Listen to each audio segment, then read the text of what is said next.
So for more on the reaction to the news, let's bring in Eric Schiffer, tech entrepreneur and CEO of the Patriarch organization. Welcome back, Eric. Hi, Rachelle. How are you? Good, thank you. Now, investors don't seem that keen on this deal, judging by Monday's stock performance. What's your take? Well, I think there's a lot of truth to that. I think there's some skepticism as to whether or not it's even going to get passed. And right now, there's a populist movement that doesn't like these kind of deals. They just don't like them. And many people, certainly in the States, on really both sides politically, are against them. Now, conservatives, the true form of conservatives, are against any kind of government regulation. But what's interesting is with Donald Trump, he's against this deal, even though he's, quote, a conservative.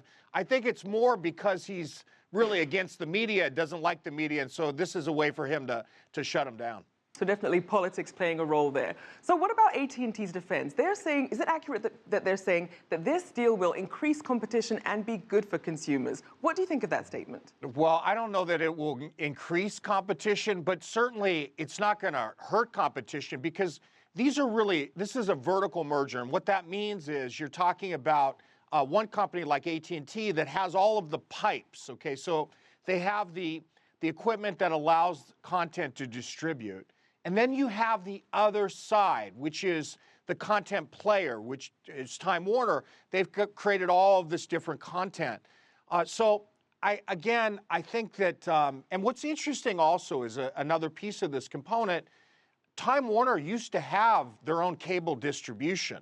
And what they found is it didn't even work. They got rid of it. And so I think that in terms of being able to increase or assist with making things better for consumers, I don't know that argument necessarily plays because this content that they're getting, many of it, they're already licensing it anyway. In this case, they would just own it.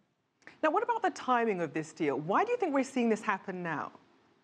I think AT&T is in trouble. I think their subscriber base is getting decimated. You see it right now. They're losing to millennials who are just cutting the cord. Millennials are saying they don't want to pay for TV. They don't want to pay for cable anymore. So they're hurting, AT&T is. They're really getting slammed. And I think they're looking, AT&T is, for some kind of an opportunity.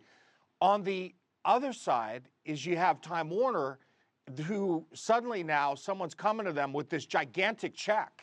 And they're saying, we want to give you a premium.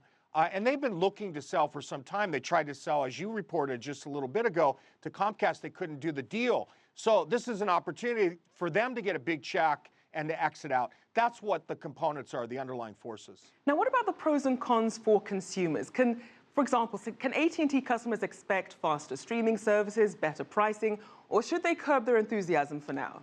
Well, I think if the deal happens, I don't know about necessarily faster streaming because they'd already be getting it. But in terms of, I think getting perhaps access to certain types of content, that's possible if they were to create unique content through the power of Time Warner. Certainly Time Warner can produce extra content. But I'm of the argument that why spend all of this money? Why spend this crazy amount of money when, in fact, you can just hire some top producers, bring in the best producers from Hollywood. I'm in LA. Get the best of the best. Do it yourself. Save the money. This way you'd have exclusive content. You don't need it. But they likely won't do that because they need a big deal. AT&T needs a big deal right now because they're hurting on the subscriber side.